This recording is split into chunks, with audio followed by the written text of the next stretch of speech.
Hey, how did you guys get to work today? Man, Not in a Ford F-150 like me. no. Now, I gotta be honest with you, I don't have the coolest F-150 on the road because the F-150 Tremor is the coolest one on the road. Your F-150 is a spaceship. It is. Now, imagine how much cooler of a spaceship it would be if it was a Tremor. Oh. Here's the thing. They're known for everything. Off-road, on-road. It doesn't quite fly like Santa's sleigh, even though we keep saying that. It's not quite there. You haven't tried. You know what? Fair. I don't believe that's what comes with it. However, the great thing about the Ford F-150 Tremor is the fact that you can tow basically anything. There is a 360 digital cluster that gives you instant feedback on your off-road status, including pitch and roll angles, which is actually really important if you're on like a cottage road, if it's wintry. My in-laws at their cottage, basically, they're up there all winter, and the road just turns to ice, just solid ice. Oh, that's cool. And thankfully, my Ford F-150 has an ice setting on it, so I could drive better overland and offland and city jungle and country jungle, wherever it is you're driving. The Ford F-150 Tremor is right for you. 10,000 pounds maximum towing. It's for exactly. Do that again. Exactly. Yeah. It's for big boy toys and for Christmas toys as well, because there's going to be a lot of hauling this Christmas. It's not ho, ho, ho. That's... There you go. So check out Ford.ca/F150 to build out your F-150 Tremor today. Again, it's Ford.ca/F150 to build yours out today.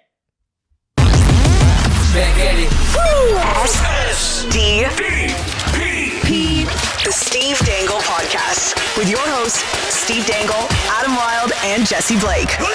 Oh, man. Forget about St. Louis. Well, You guys were thinking about St. Louis. Stop thinking about it. stop. Don't. Because We may have jumped the gun. Not we. Whoever was reporting this. I think it was Kipper that had potentially St. Louis and Edmonton doing a goaltending deal. There's Jordan another team. Binnington? Yeah, apparently he's Stayington. Oh. It's somebody else, but we'll get to that in a second. First, I just want to say we've jumped up over $1,000 in donations for Movember in the last day. Jesse, are we able to look up Pizzetta? Are we beating that fool? I need to know. If you give me a second, I can look it up for you. Because I am looking at our number right now, $3,785 raised, which is pretty flippin' amazing. Remember, this goes to all sorts of men's mental health care. And Jesse has shaved the mutton chops. He's got just the full mustache. I did. I have gone mustache. The mutton chops were a little difficult to live with. Is that right? What? Where did you find them most difficult to live with? In public spaces where you get looks. So I'd forget, and they'd be like, "Oh, someone's kind of looking at my face." I got a little half smile from the cashier. I feel like you pulled it off. They must good. think it's. I don't know. I think the mustache is more appropriate. I'm getting judged. I'm What? straight up getting judged. Like dropping my kid off at school. People are like, Oh, and they're looking "What?" at you for like, your goatee thing. What is that? that guy looks awesome. No, I don't know that's not the look I'm getting. People are very complimentary of it, but I don't think they've seen it up close. It's not exact. It's a little patch. I think you're rocking it. I think it's so? pretty good. Yeah. I think it's giving going through a divorce, and how dare you? Went through Went at at one point. past tense. It's done now. It looks like you drive an F-150. Oh, well, I do. Yeah, that's what it looks like. I do. Yeah, you're right. Yeah, I get out. And you know what? The funny thing about my F-150 is it's white. So it looks like one of the city F-150s. So I can just park anywhere and everybody's like City of Toronto. City of Toronto. Yeah. So it's like, so you could just, they're like the parking cops look at you and they're like, I don't think I should give him a ticket. I think he's Toronto City. Anyway, yeah. Yeah. So the totals, Michael Pizzetta is at $3,900. Oh, so close. $3,902. We are at 37. $3,785. We're gonna beat Pizzetta. We're gonna We're $200. We were like 1,000 under. I know. On Wednesday, I know. and we've caught up, and we're just 200 under. We're gonna beat Pizzetta. I'd beat him up. Also, I was gonna tell him the other day. I just forgot. We're gonna beat him in Movember with your help. Yep. Otherwise, we can't. Last couple Otherwise, days, we're screwed. Yeah, let's do a big push here, and I think we can do this easily. Yeah, I think we should crush Pizzetta. Yeah. Yeah. Yeah. He also raised his target. Oh, Because we pushed him a little to raise a little bit more money, because we shouldn't be next to you, Mr. Pizzetta. You should be way ahead of us. So we raised his target. what's his target now? 4K. So ours is still at 3K. We've blown past it. Yeah. We can still beat him. That's our new target. Our target is $1 over, Michael. Okay, Pizzetta. You know what? For you. Ryan Reeves was one thing, but now it's on to his toughest challenge, trying to beat us. Do you think, like, final hour, he just writes a check himself? Yes. He has the ability. Yes, I do. He has the He's like, ability. okay, these stupid podcast guys, I'm just gonna put this thing to rest. He just looks around the room and just, all right, a bunch of you are on one-way contracts. you need to help me out. Yeah, you. Can I just like e-transfer? What is this? Can I do it from my phone? Matt Benning, I have Puckpedia. Get over here. Get over here. All right, now listen. I told you that it's probably not going to be St. Louis Edmonton, and the reason for that, and I think a lot of people forget this, is that NHL GMs are salty babies, and the reason it's not going to be St. Louis Edmonton apparently is that the Edmonton Oilers are salty babies for making a huge mistake and leaving Holloway and Broberg as RFAs, and Doug Armstrong took advantage of that a summer ago. And coincidentally, though, the Blues gave up a bunch of futures and are bad in the present. They also didn't need to, right? They were just trying to make nicey nice. But apparently, Jeff Jackson and Stan Bowman have not forgotten the slight, so they will not be dealing with each other. That's dumb. Now, mistake. what apparently might be is Pittsburgh, and several different people have talked about it. Freed, CJ, everybody's talked about it. They got 4 goalies ready to play in the NHL and AHL, and who's the most expensive one? Tristan Jarry. Passed through waivers multiple times last year, was basically unplayable, but had a good start this season. And what's funny is Kyle Dubas might get out without retention, get out from the worst contract he has signed as a general manager, or second worst. Ryan Graves is the worst one. Yeah. But the most expensive one was Tristan Jarry because he's $5.375. Ryan Graves is only $4.5 million. I think it's also just something that makes sense, man. Like, Jarry hasn't been bad this year. On a not great team. Not a not great team, but, he hasn't been bad. That's a compliment. Yeah. And throughout his career, during the regular season, he's typically actually all right. Yeah. If you go and look at some of his seasons. And, it's funny how easy it is to earn a reputation. Because I was thinking to myself, well, Oilers are trying to win a cup. He's a good regular season goalie. They need to make the playoffs, but he's terrible in the playoffs. I went back. He's played one full series. Mm-hmm. That's it. He was bad, though. It was bad, but it was one full series. Yeah. I did not know that. It felt like it was a lot more. But listen, they need to make it straight up. So you can't do it with your current crop. How do you do it? Dubas, he loves a dinky little deal of 2 guys you've never heard of, but he also loves a colossal friggin' deal. And I think this would be more along those lines. My guess, and I have nothing to back this up, guys, but I do think Kipper was right when he said Edmonton's looking for a defenseman. And the reason I say that is I've watched Edmonton play defense. Yeah, it's poor. It is poor. So if Tristan, what a turnaround for Tristan Jarry. A guy that they literally were like, we can't play you at the NHL level just 6-7 months ago, is now potentially going to a team that has been, and again, how many months ago? Speculative, but Kevin Weeks was the one tweeting about it. Oh, stop it. Kevin Weeks was saying that when he tweeted about it, going to a team that's been to 2 finals in a row. Jesse, do you like the fit? Potentially. I do. Yeah? I think it's an upgrade. Like, I think Jarry's playing well enough that whatever they get out of him right now would be better than what they're getting currently out of Skinner and Pickard. And, like, I even think if Connor Ingram can kind of be what he's been in his career, that'll also be an upgrade. I think in goal right now, there needs to be just some sort of change just to see what they can do new. Change for the sake of change, I think would be nice. And I'd like to see Jarry out there. And I don't think it costs you a lot. I don't think it because of the contract. I think if it was a defenseman, it might cost you. Right. Well, so Jarry makes 5.38. Who wants to get insane? Who wants to get completely nuts? What does Kyle Dubas like to do? He Trade likes down. to collect. He does like to trade down. He likes to collect Sioux Greyhounds like Infinity Stones. he never did manage to get his hands on Darnell Nurse. Oh, do you really think? No. I mean, because Darnell Nurse has had his moments in the playoffs and stuff for Edmonton.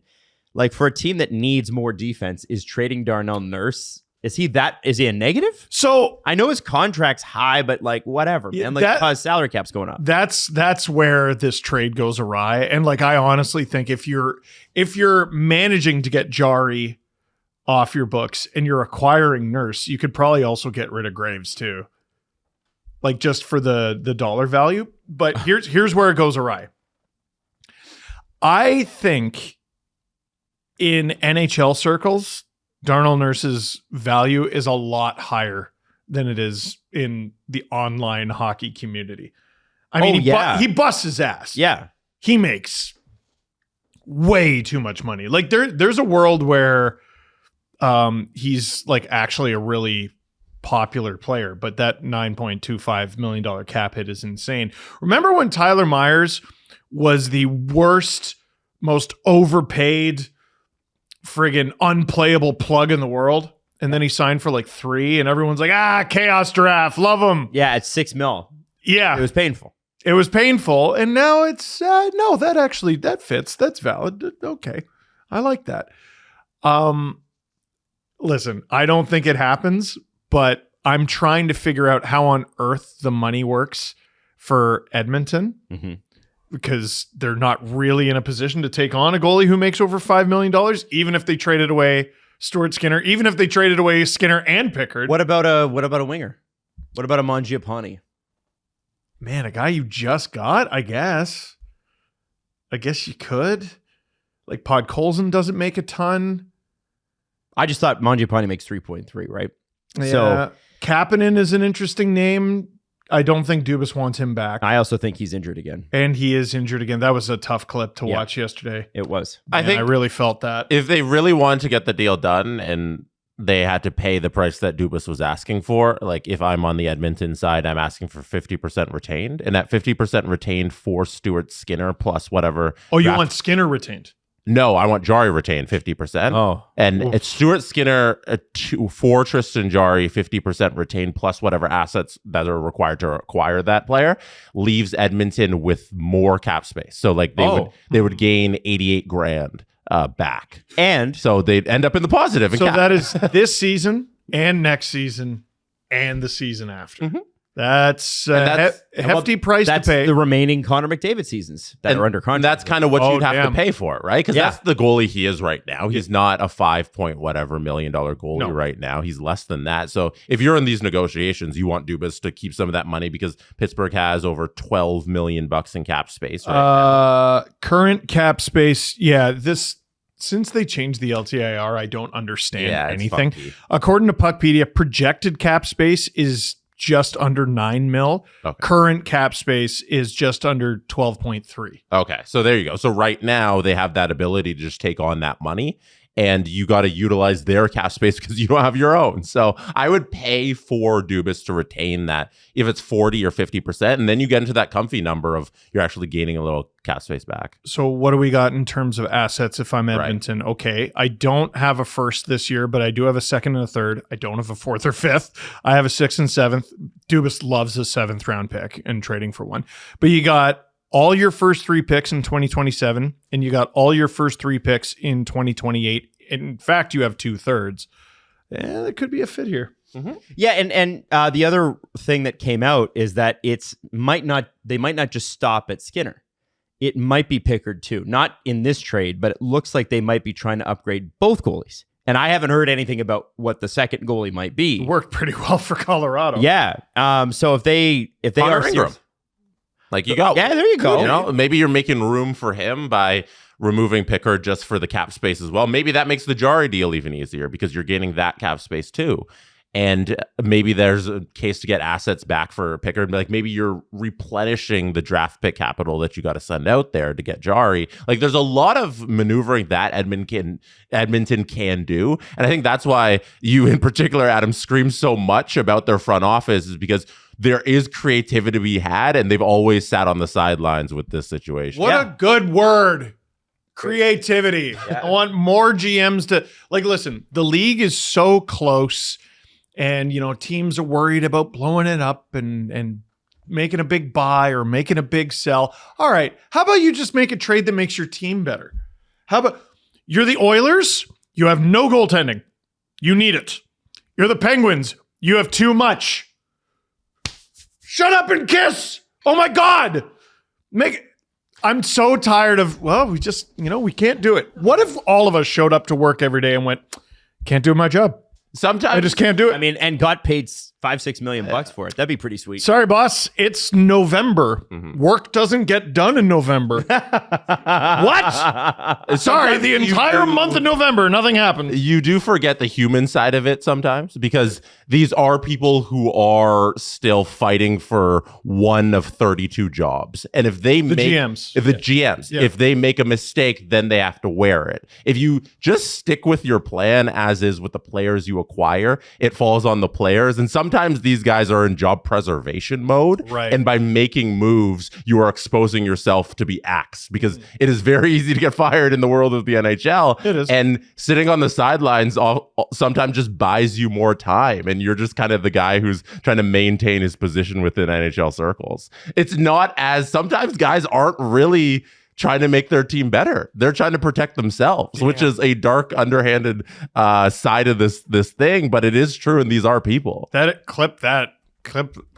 Damn. Wow. Damn. Yeah. Bars, Jesse. There you go. No, that was really good. I thought I had a good one in the chamber, because I was going to say not making a decision is a decision.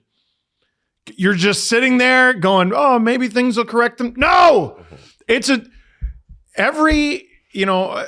I know you can't just blow it up and make a trade every time you have a bad loss or whatever. And that seems emotional.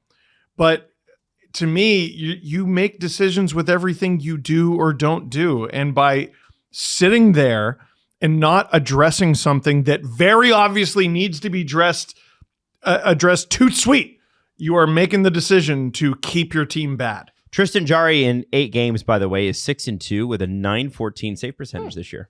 Yeah, I'll take that. Yeah, it's not bad, right? They also have Murashov, who's got a .913 save percentage in 4 games. He's 1-1-1. And Artur Shelovs, yes, who has played the majority of their games, 11. He's 4-3-4. You said that like the Grinch. 4-3-4, .907 save percentage. So he's been pretty darn good. You know what? You know who could you really use him right now?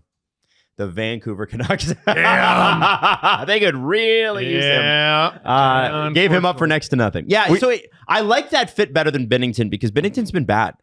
Like, at least Tristan Jarry's recent history is good. And goaltending is so much about that. Whatever Jarry did this summer to get, he always had the talent, but obviously a lot of it's between the ears. Whatever he did to get back on track, it worked. And I do think this is a player that probably could use a change of scenery. Right? I talked to Tristan Jarry once. Do you know where it was? It was in 2020. It was at the All-Star game.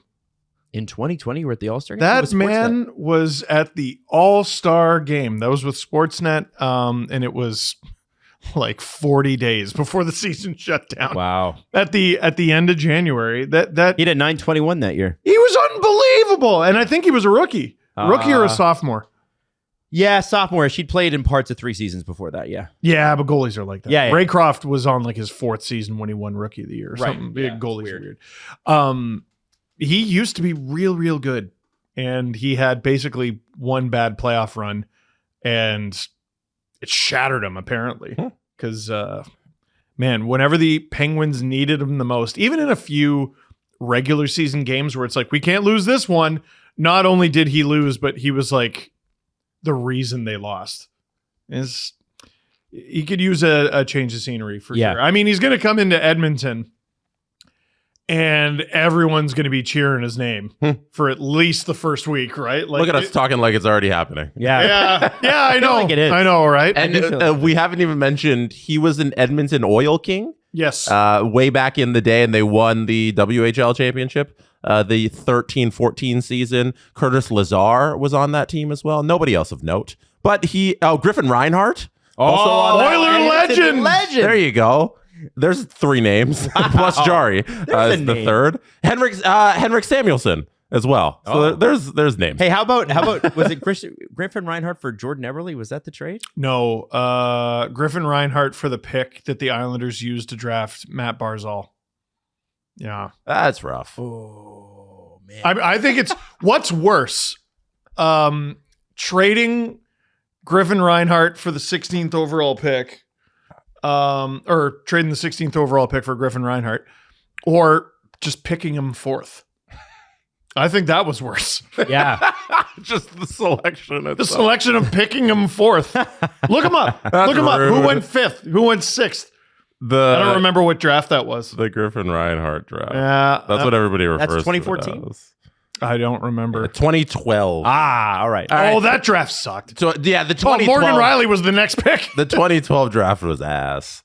It is Yakupov, Ryan Murray, Alex Galchenyuk, and then Griffin Reinhart. Yeah, That's got to be one of the worst drafts ever. yeah, but then it goes on a bit of a run. Riley, Lindholm, like Hampus Lindholm was real good. Matt Dumba's had a very good career. No, but that's not like Hall of Fame talent, you know? no. Except in the Philip case of Forsberg. Morgan Riley. Philip Forsberg. We've all argued Morgan Riley's a Hall of Famer. No, we have not. Yeah, we have. We had that conversation. We had we asked the question, is he a Hall of and Famer? we agreed yes. We agreed it's not a ridiculous question, and the comment section agreed, yes, it is. Can you, This is a bad draft. so who are the leading scorers? Like just Goals or points? no points. Like Philip Forsberg, I think is the undisputed Who never first played in overall pick of Washington, that. by the way. We I traded know. for who? That was another bad trade. Martin Erat. Martin Erat. Yeah. Oh my God. You can make an argument, like, because Brian Burke said the Leafs would have picked Riley first. You can make an argument. Yeah. Like, this is a shit draft, man. And This is really bad. And he was injured most of that year. Morgan Riley. He played very few games. Yeah, I hated the pick when they made it. Alex I was so Kerfoot is in sad. the top 20 of most points in that draft. That's a bad draft. You're right. I didn't even know he was Hampus drafted. Lindholm is sick though. I can't lie. I love Hampus Lindholm and Jake Trouba. Now that Jake Trouba is allowed to play his game again, like yeah. Yeah, like Philip Forsberg's miles and miles the best player of this draft. This draft was really good for defensive defensemen. Wait, I'm wrong. I always do this for 2012. You know who was picked in 2012? And he's not showing up because he doesn't score many points because he's a goalie. Andrei Vasilevsky. Oh, There you go. Okay. That's the first overall pick. I like that one. Yeah. So interesting too. Chris Drieger, former NHL goalie, Florida Panthers, has terminated his KHL contract. Yep. And Elliot Friedman mused that maybe it might be, people in Winnipeg were like, well, he's a hometown kid, whatever. Could that be another Edmonton option? Hometown kid and played with the Manitoba Moose last year. Yeah, but Edmonton. I think more Edmonton than I feel like I know Hellebuck's out, but like I feel like Winnipeg they're okay. Edmonton needs to make a bigger swing than that. Winnipeg needs to hold the fort. Right. I think that's the difference. Winnipeg, your solution in net is coming. He's just not. Just give it a sec. He'll be back. I don't know, January. Mm-hmm. And when he's back, he'll be the reigning Vezina winner. That's a temporary solution. You're okay. You're going to be fine. Edmonton, you're holding the fort for what? You're holding the fort for a miracle is what you're doing. You gotta say it like Lil Jon. Yeah. Yeah. Hold fort for what? There you go. Adam. Yeah, did you see him at did you see him at the Macy's The first parade? thing that came to my head. Did you see him at the Macy's parade? He was on like the No. Toys R Us float saying turn down for what? And I was like, what is going on? That dude. on the Toys R Us float? Yeah. What? Anyway, I I don't think either of you heard what you just did. yeah, what? Yeah. I heard Oh that. my God. I did hear that. I did That's hear great. BetMGM is an official sports betting partner of the National Hockey League. And hey, listen, Leafs, Caps today, anytime points. It's going to be a really interesting one, but I feel like I'm going to just go first here. Nyes was real close a couple of times in Columbus. I know he still looks a bit labored when he's skating, but he's always in the right position. And had Jet Greaves not reached back and grabbed that puck, he would have scored. So I'm going to say Matthew Nyes gets a point today. That's your pick? That's my pick. That's 1.62 times your money, so $2 gets you back $3.24. Make $1.24 Ooh, I like on it. that. Okay. Steve, who you picking? John Tavares, backhand roof daddy where mama keeps the kombucha. I like that. 1.5 times your money, so you win $1 on a $2 bet. You get $3 back. My pick. I don't know how you guys didn't lean this way. It's Leaf Killers. It's the ex-Leaf. Oh. Rasmus Sandin is who I'm going with, which is over 3 times your money. Oh my God. 3.2. So $2 bet will get you back $6.40. You know, I think Sandin anytime point is the way to go. You know what? I would love if you could like juice that with he gets the like a point on the winner. Like, you know what I mean? Because I feel like that's the ultimate revenge and so very Leaf. And then he spanks the Leaf on the bottom. Yes. That's I wish See you could you bet later. on that. Bottom spank. Download the BetMGM app today and enjoy the NHL like never before. It's BetMGM.com for terms and conditions. 18 plus to wager. Ontario only. Please play responsibly. And if you have any questions or concerns about your gambling or somebody close to you, you can always contact Connects Ontario at 1-866-531-2600 to speak to an advisor free of charge. BetMGM operates pursuant to an operating agreement with iGaming Ontario. Obviously, we know that Matthew Schaefer has been added to the Olympic Canada roster pool. And I love when that's announced. if you're added, and basically, by the way, if you're added now, you're one of 35. Damn. So So whenever they announce that, they're like, this guy has to pee in a cup. yeah, That's how they should announce it. yeah. This guy has to do drug tests. Canada's goalies right now, it looks like could be of these 4. I want you to pick 3 for the Olympics: Binnington, Kemper, Thompson, and the recently added Scott Wedgwood of the first place, never losing a game again, Colorado Avalanche. I can tell you what they're going to do, which I think is Binnington, Kemper, Wedgwood. Okay, what would you do? No, they got to do Thompson. Are you kidding me? Here's the thing.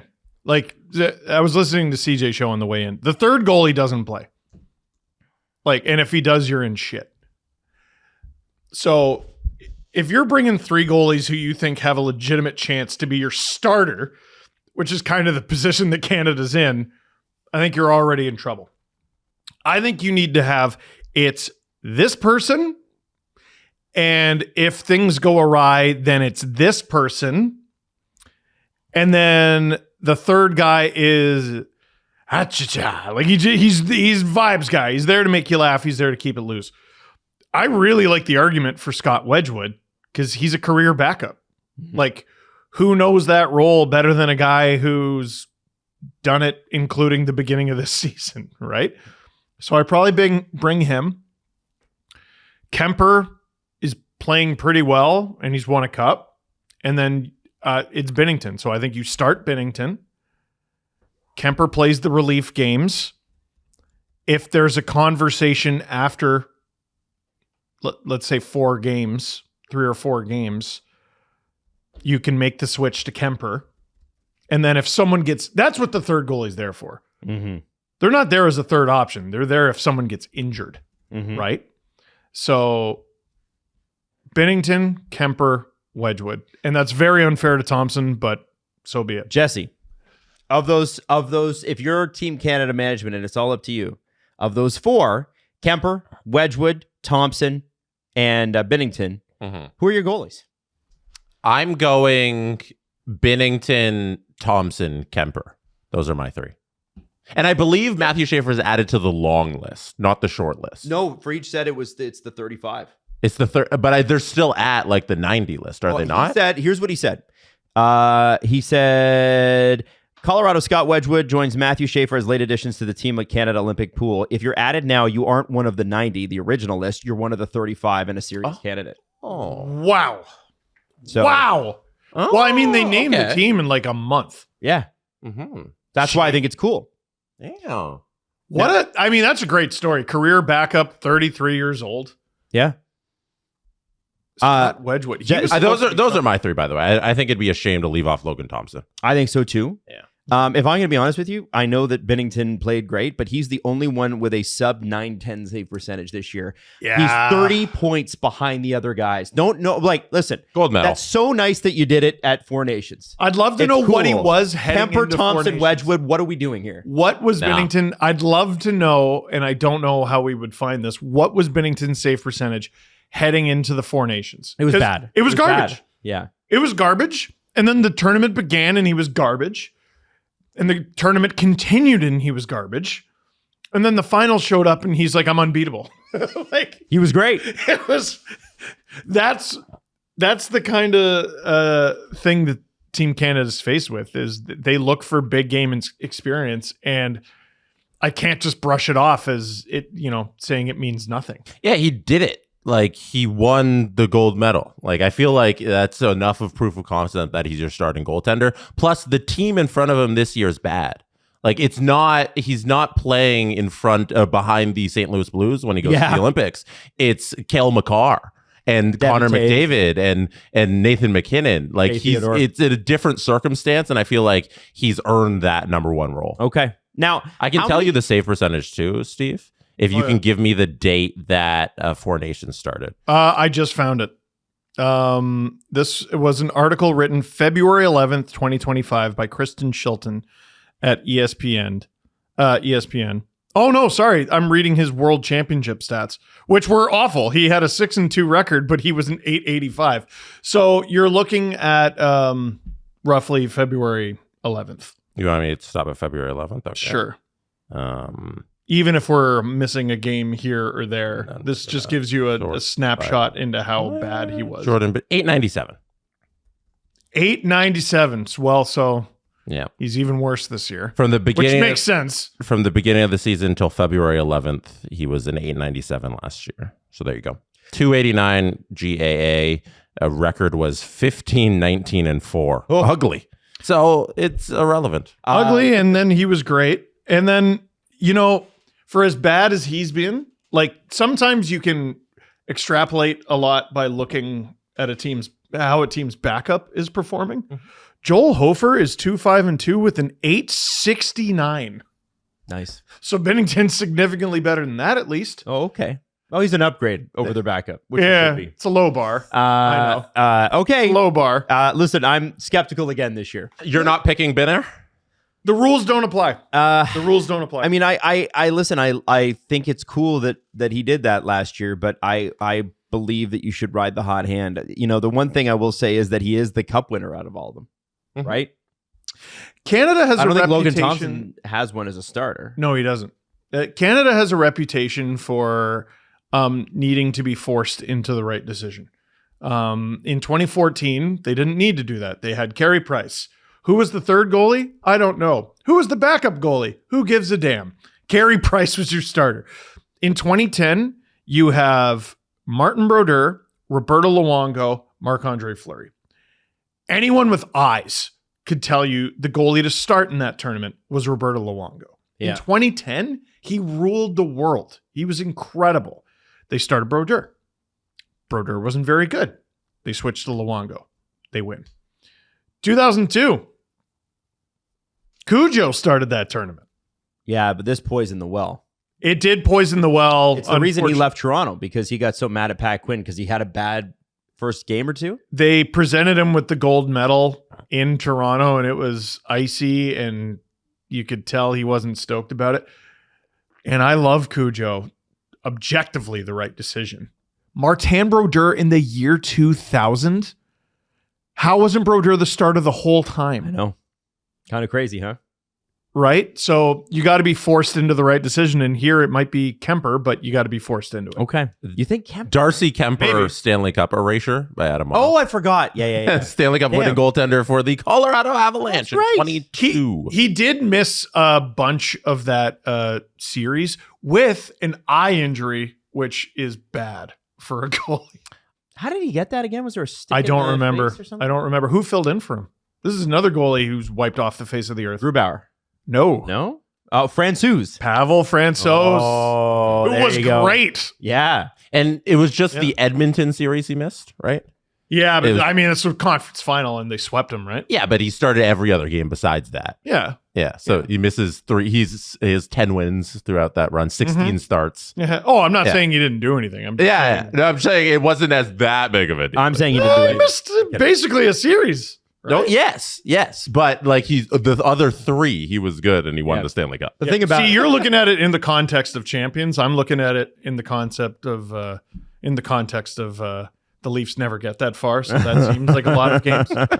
Yeah. All right. Yeah, no, it's an interesting conversation. It's going to be fun to see. And Matthew Schaefer, listen, I want him on the team. I also don't know who you subtract to put him on the team, and he's so unbelievable.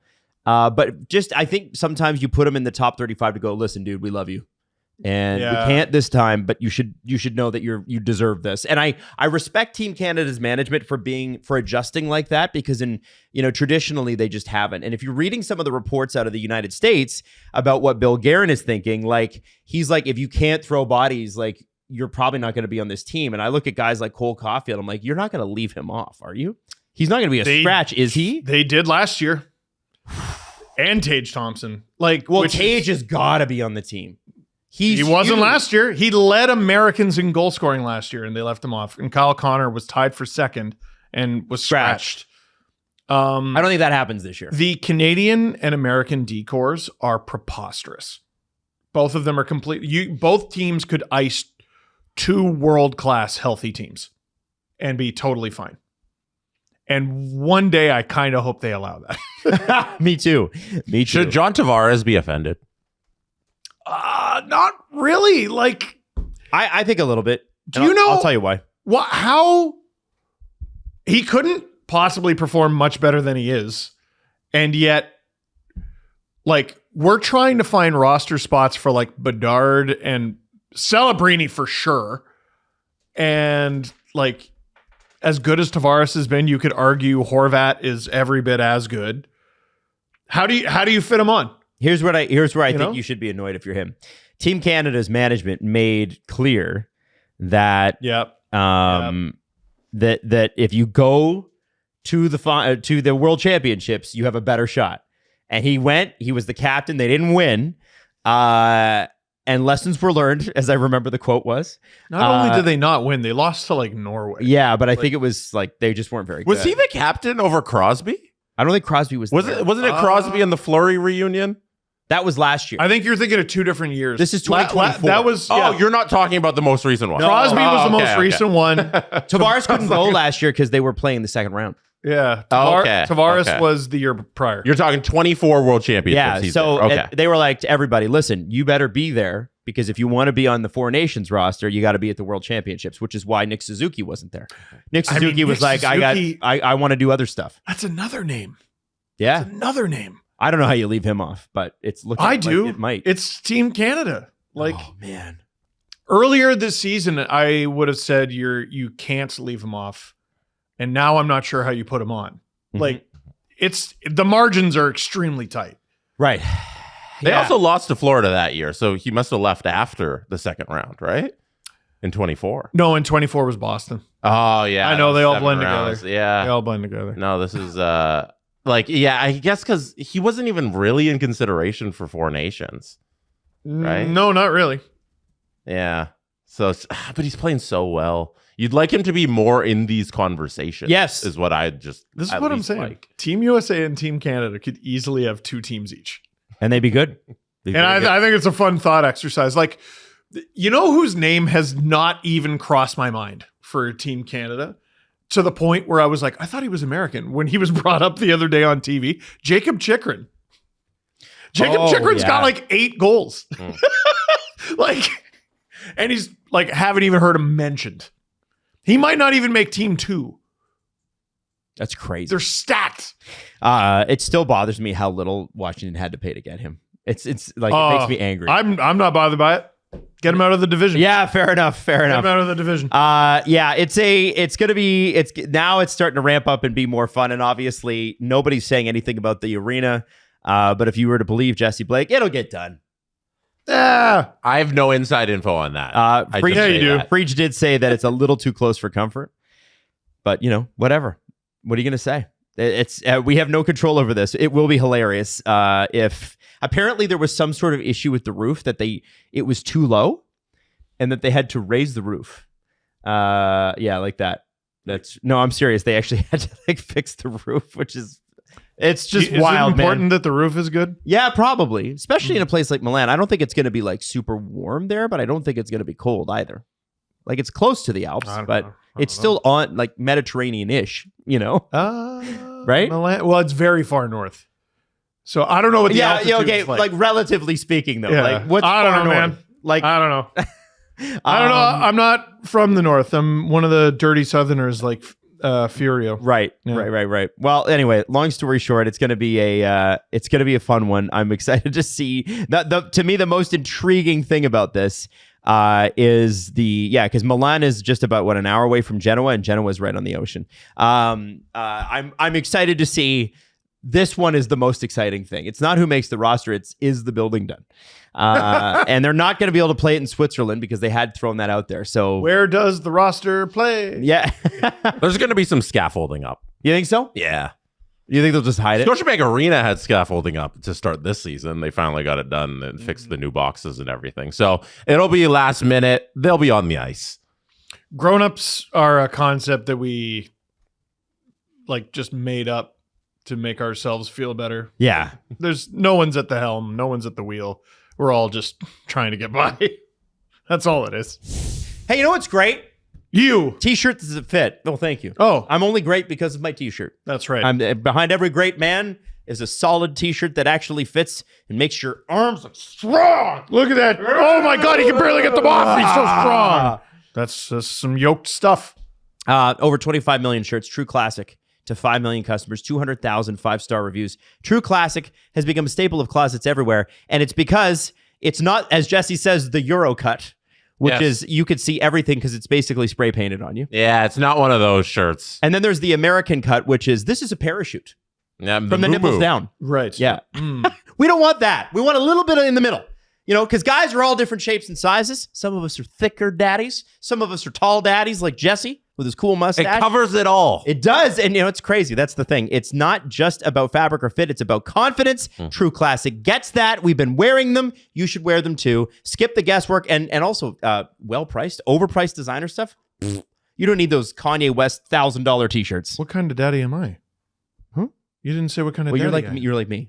I lump us in the same category. That's fine. Yeah. But it fits you great too. It does. Yeah. So you can find them at Amazon, Target, Costco, Sam's Club, or head to trueclassic.com/dangle to grab the perfect gift for everyone on the list, especially if that person is you.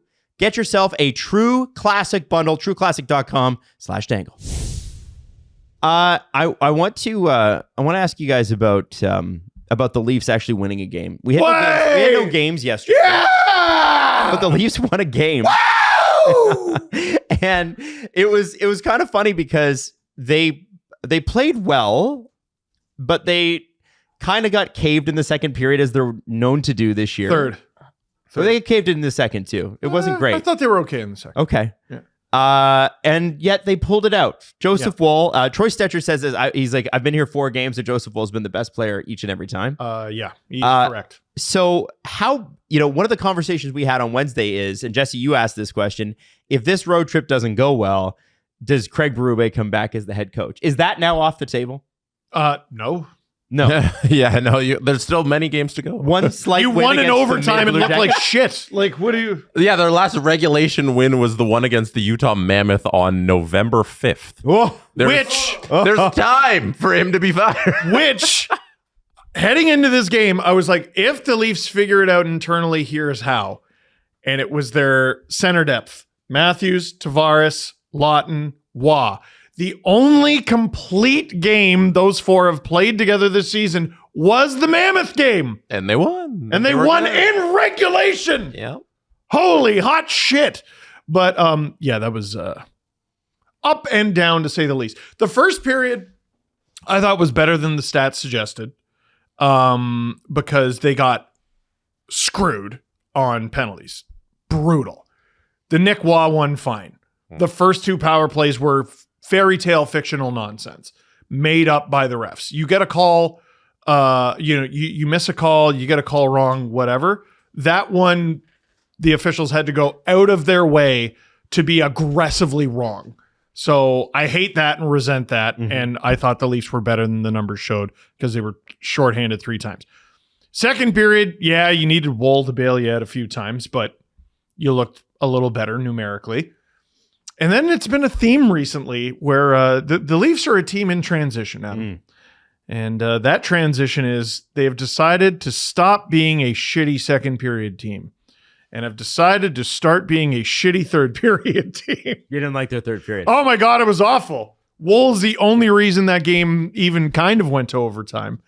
And Easton Cowan broke his, he stepped away from his strengths. Which is almost scoring goals? Leading the team and should have been goals. Yep.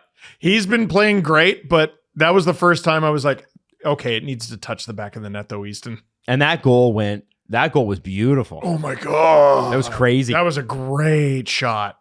Great shot. And the one goal the Leafs gave up, who had the giveaway in the ozone?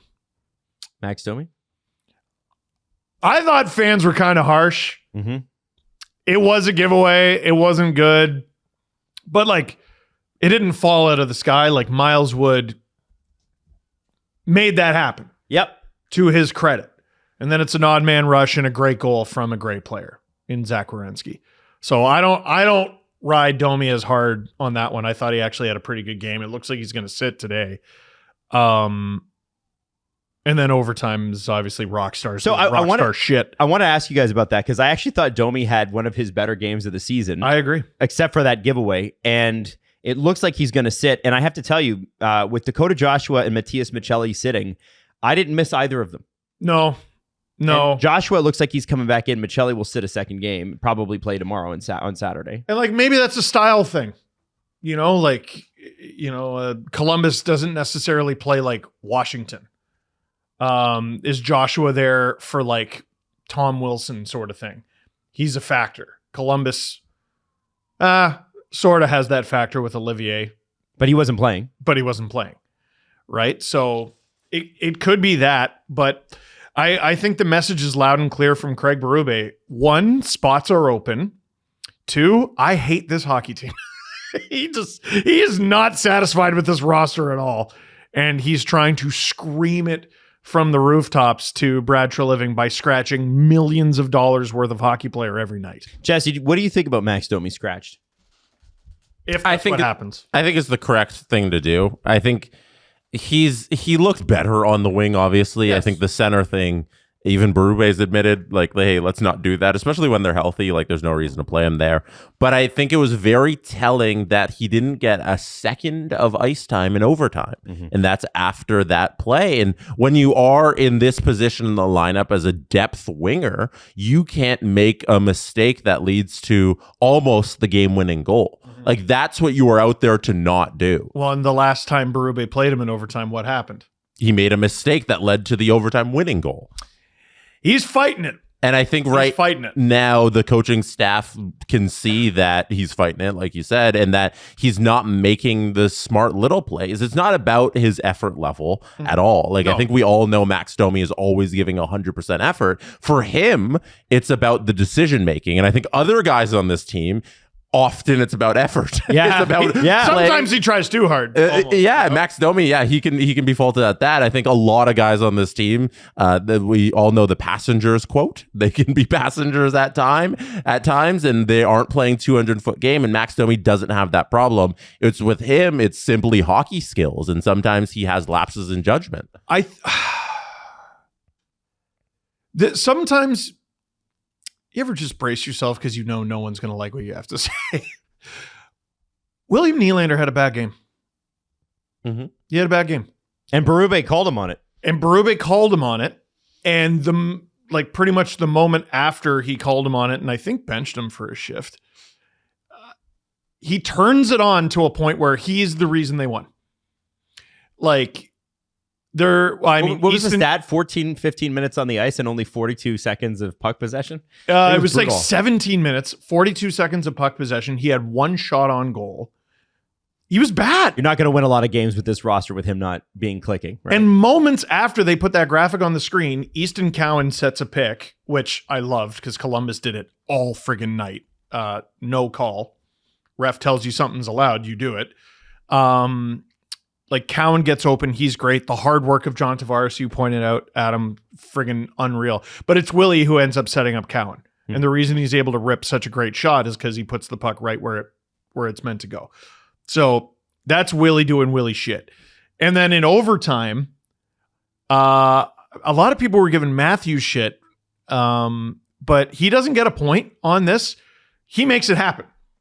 The reason Willie has a wide open net is because Matthews gets off the bench, charges like a bat out of hell, and he's open for the 1T. And if you're Jet Greaves, you're screwed because you have to choose between facing Willie dead on or Matthews dead on, and make the wrong decision like a soccer goalie, basically. What do you do? What are you supposed to do? What you're supposed to do is you go, well, at least we got a point because you're about to get scored on. And Willie buried it. And I thought his body language was real interesting. He's very clearly hurt. Like I don't think there's anything more to read into other than he is dealing with an injury. He was given the day off of practice yesterday. Yes. He's already missed a game with injury, and that is not something William Nylander has done over the entire course of his tenure More than one. as a Toronto Maple Leaf. He doesn't miss games due to injury, and he did it this year. And the way he played in those first couple of periods where he's not taking as many shots as he could be, where he's not infecting play on the offensive side, he's clearly dealing with something. And then he's able to turn around overtime because it's a little more open ice, a little easier. But he's hurt. He is. And I just thought he seemed off after the game. Like his celebration was nothing. If you look at all his post-game interviews, like he's not surly ever. He's just sort of short and dismissive. But like, I don't know, physical pain will make you that way if that's what he's dealing with. So I don't know. I thought it was interesting. I didn't think he had a very good game, but who cares? You can, like, this is the thing, right? You had a winnable game late. When you talk about goalies giving you a chance to win, that's exactly what they're talking about. That's exactly what Joseph Woll did. Yeah. He gave you every opportunity. You could have played 55 shitty minutes, but he put you in a position to win it in those 5 remaining minutes. And we forget that that's how the Leafs played for a large majority of last season. This looked like every game they won last year where it was either Stallers or Woll standing on their head a couple times and then playing really not the prettiest hockey and then bailing themselves out by the end of it. If Woll doesn't come back when he did, I think guys are fired already. Like they still haven't done great with him, but he's gotten them. But he's done great. 5 points in the standings. Yeah, and he's also just a happy guy. Like he just seems like every quote. It's like like they were asking him what he was grateful for, and he's like, "Oh, I'm really grateful for the guys in here," and like he's actually bringing some positivity, I think, which is much needed in that dressing room. Yeah, but like Berube was like, "Oh, he was mad at me when he got pulled in the Montreal game." And even during the Montreal game, his mask comes off and he screams at the ref. He goes, "Blow the fucking whistle!" Well, he was and I was right like, to say that. I thought he was like Mark Scheifele. Like I thought I didn't know he swore. Yeah. Oh, yeah. Who's seen Joseph Woll swear? Yeah, but if you had a potential puck ready to take your eyes out or take your jaw off, I think you'd swear too. Oh, I'm not saying it was undeserved. I'm just saying I didn't know that was in his bag. It's they asked him about that and he said, and then this is if you didn't watch this game, this is a game where the Leafs basically got just rocked by the Canadians. It was bad. The thing he said was like, I was having fun. I was battling in there. I like that. And the fact that it didn't look fun, Joe. The Leafs were terrible. And the fact that he's like, I was having fun. I'm like, oh, thank God for this guy. He's great. Now, I have to ask the real question. And the most important question to this Leafs team is, how do you guys think Matthews looked in his first game back? Fine. He was getting attempts. He was getting shots. But like fine isn't enough. This is the problem. He's not playing like a 13 and a quarter player, right? Like, but it's his first game back. So if we're taking out the whole beginning of the season and we're going with, okay, he just missed, 2 weeks? I have no friggin' idea because they won't put timelines on anything. So I just got to go off the top of my head. If I'm grading based on that curve, he had a good game. And I mean, the guy who was on his right wing is about to be healthy scratched. And the guy on his left wing is playing his first game in a couple of weeks too. Yeah, Nyes, I didn't think looked comfortable all night. Looks like he might still be hurt, you think? Yeah, well, the Blue Jackets, like when I talked about them setting picks all night, like Dean Evison had those guys all over the Leafs, and in particular, Nyes. They drove him wide to the point of interference all night. They're holding him, they're hooking him, and they were setting picks. So they made his night extremely difficult. If you're going to grade on the curve, you would usually in a season that's normal. I think Nyes was fine. Matthews was fine. Waugh, I didn't notice in a bad context, so I'm going to file that under fine as well. Jesse, what did you think? The first period was hard to judge, like you said, Steve, with all those penalties. And so second period, I think he was okay. Like you said, I don't think that is good enough, but I'm willing to just say, hey, it's his first game back. Let him ease back into NHL action. One thing I did notice, I don't think they want him as a primary option on the penalty kill anymore, which is something we talked about. And again, Matthews and Lawton haven't played a ton of games together this season. They want Lawton out there, but they had to turn to Matthews on the penalty kill in the first because they had 3 in one period. And they're like, well, geez, we got to get him out there. Mm-hmm. So difficult to get in your rhythm. I'm not going to take too much from one game. Yeah, and I thought when the game was on the line at the end of the third period and in overtime, he was pretty dynamic. Especially in overtime, he showed up and there was a couple of low plays there. And the defensive side of the game hasn't missed a beat. Yeah, it was really good. good defensively. Yep. Steve's favorite term is defensive 2C abilities were fantastic. So Austin Matthews, thumbs up for me on his first game back. Need some goals. A-, B+, B+. Did you guys see the Mitch Marner, Lars Eller jawing at each other in Ottawa? I did. Lars Eller is he's having a great transition to being dickhead vet. You know what I mean? Yeah. He's been that for a few years. He seems to know which player on each team to get after. And Marner's having a tough time in Vegas right now. Like there's no skirting it. He'll be fine. But, over the course of this week, he and Jack Eichel have given up just absolute pizzas, which led to the ends of goals. And then Marner sort of got hit and he was looking at the iPad. And at the end of the period, in the first period with about 12 seconds to go, Lars Eller goes over and just starts yakking at him. Yeah. And he's like, what are you like? And why Marner's are you waving the iPad at him? Yeah. So I thought that was interesting. Can I give you my stat du jour? Please. There are 5 teams in the NHL that have 10 wins. They are Vancouver, who are 29th in the NHL. Mm-hmm. They are the Leafs, who are 27th in the NHL. They are the Oilers, who are 25th in the NHL. They're the Chicago Blackhawks, who are 23rd in the NHL. And the 5th team, the Vegas Golden Knights, who are 8th. Because they've lost so much in overtime. They have 4 wins worth of losses.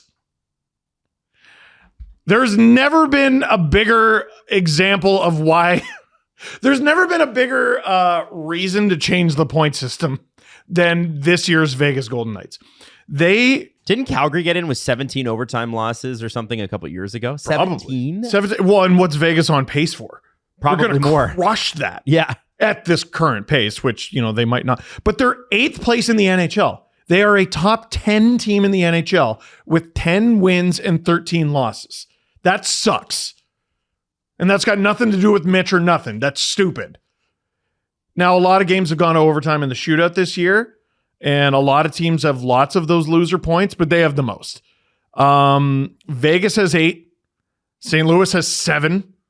How much worse would they be without those? They're already in the basement. Yep. Seattle and LA have 6. Oh, Colorado, those frauds, they have 5.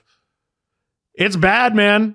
10 and 13. It looks a lot worse when you put it that way, but that's not how the league looks at it. So they're 8th in the entire league. And that's not just one player. That's the whole team. Vegas fans are not thrilled so far. There's been a few that have been publicly angry about Mitch. And here's the play. And if you if you put it forward a little bit too, like it's yeah, there you go. There's Mitch yelling at Lars Eller. How about Dorofeev, man? Not even looking at Eller. Punch him in the head. Yeah. I don't think he can do that in that moment. Yeah, the ref's That's right a good there. suspension. Also, Ottawa's on a power play there. So Yeah. All the more reason to punch him in the head. well, that's what I mean is Dorofeev could get it and then it could be down 5-3. Yeah. Now, I mean, I'm in the wrong here because Ottawa's up 3-1. Vegas does end up tying this game, so they dragged a point out of this game. That's the glass half full way of looking at this. Punch him in the head. Punch him in the head. I don't know. You could just grapple. You could just grab a collar. No, the ref's in the middle of this. Sorry, the linesman. I think this interaction was fun. I don't know. You're Bruce Cassidy. It's like, man, my $12 million player is talking to Lars Eller in 2025. I don't love that. The screenshot of the iPad's funny. It is. It's pretty funny. Yeah. I mean, That's funny. Yeah. I've never seen that before. Just two guys beaking while one of them's holding an iPad. Now, I know Marner's points are a little bit down in his pacing, but like, I also kind of think like there's the NHL sometimes, unlike many other sports, you do really highlight the team part of it. And when teams get a lot of new blood injected or they get a new star player or whatever, it's very like a lot of times the first couple of months are a huge adjustment period, more than I think people think. It's maybe not a great example, but Nashville last year. Oh yeah. I mean, I still don't think they've adjusted. I look at no. I look at like Tavares came in here and fit like a glove, but Mitch has played basically with the same players in the same system his entire life in the NHL. So like 18, 19 years old, he rolls in and it's been the same guys. And, because the top six, or at least the core four guys where he played, those guys were always the same. Now he's playing with completely different people. And I do think that given time, he'll do fine in the regular season. The playoffs are still going to be a question mark for me. But, I don't think he's going to be tracking at 78 points and 14 goals forever. The most glaring thing for me, again, you make $12 million. He's got 4 goals. But, I'll say this for Vegas fans. Like, I've seen this movie before, and I don't know if he's historically a slow starter for points. He's definitely a slow starter for goals. Yeah, they come later. And someone at some point, usually during the fall, yells at him to shoot, and then he does, and then it goes in because he can shoot, which is what we screamed at him all the time. There was one night in particular, I remember he was having a really shitty start, and I was like, can someone tell this guy to shoot? Yeah. And then he had 2 goals that night, and he rode like this great streak of goal scoring because he remembered, I can shoot. He's a very infuriating player like that, but like even at his decreased pace, he's on pace for 75, 80 points. The smart money is on him having a better season than the one he's currently having. Jesse kind of bounced in here today, and I'm kind of angry at him. But it's because he keeps drinking the right stuff. I do it every day, and you're shocked. I know. You need to hop on the AG1 train. That's the reason I'm always bouncing. Now, if you go to drinkag1.com/SDP, okay, you get your limited time offer. This is the AG1 holiday bundle, okay? You get your AG1 pouch, which is like the pouch of the real stuff. Yeah. But along with it, it's the free welcome kit. So you get the canister, the scoop, the shaker.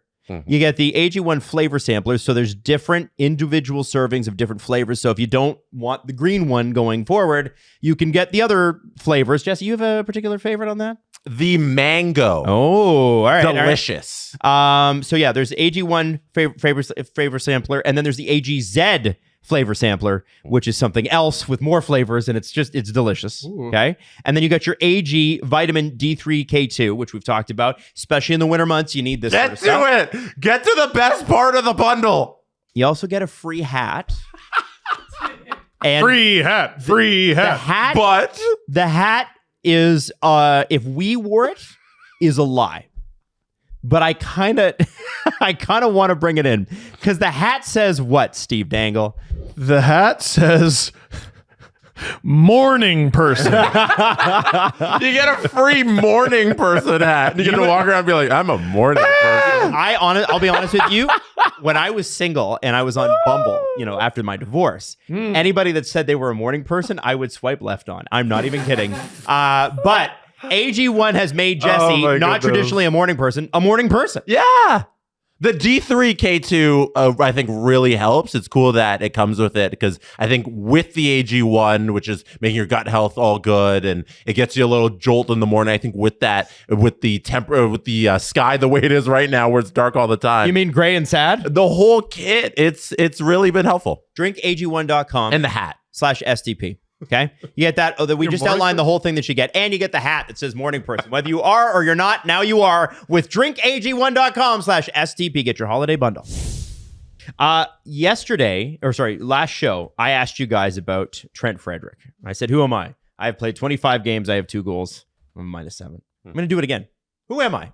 Oh, I've played 22 games. I have 19 penalty minutes. I'm a -7. I have 0 goals. I have 0 assists. And I'll give you this one. I am a forward. I think I saw this one. Is this person a Flyer? Yes. Garnet Hathaway. Yes. Jesse, were you going there too? No, I didn't have a guess. Now, Garnet Hathaway is not a big point getter. Normally in the 20 to 25 mark on his best years. No. But that's probably not great, right? And was suspended for spitting on a guy. Yes. Well, Yeah. that's Garnet Hathaway for you. Yes. That's not great. But I look at the Philadelphia Flyers, and other than Trevor Zegras and Travis Konechny, not a lot of scoring going on generally. Konechny's got 21 and 22. Zegras has got 21 and 22. Konechny's got 17 and 22. Christian Dvorak, big contract Christian, 15 and 22. Owen Tippett, 14 in 22. And Couturier, 14 and 21. That's like really low. Where's Michkov? Michkov's been terrible. I'm not even asking that. 11 points in 22. Boy, I know he's not playing a ton. Yeah. Wow. It's great for my fantasy team. Ask me about it. So good. Um, Bouchard's picked it up for you. Yes, he has. Yeah. I'm wondering with Philadelphia because they haven't really made the news this year. We're not talking about them too much. They're in the hunt. We should be. Like, they're objectively better. Vladar's been good. They are a very odd team. I still don't know what they are. Well, the argument that I've seen from Flyers Twitter is why the hell is Grabenkin sitting and why the hell isn't Hathaway? Right. Even if Grabenkin's not the guy you put in, like Hathaway hasn't been productive. The Flyers currently sit at 64 goals. To give you an idea, leading the NHL in goals is the Avalanche with 94 and the Stars with 83. Wow. So that's what the best teams are doing. Now, Philadelphia, as I said, they've got 1, 2, 3, 4, 5 teams behind them. One of them is the LA Kings, which is shocking. But the Blues, the Flames, the Kraken, and the Preds have all scored less goals, along with the LA Kings. And then ahead of them just a little bit, New York, Pittsburgh, San Jose, Columbus, and Winnipeg. So it's admirable that what they've done here. And so is this Philadelphia team under Rick Tocchet? I kind of thought with Rick Tocchet and the talent that he had in Vancouver, they played a good, really free-flowing game. A little more loose. I don't know that they are able to play that. Maybe they don't have the talent on the roster.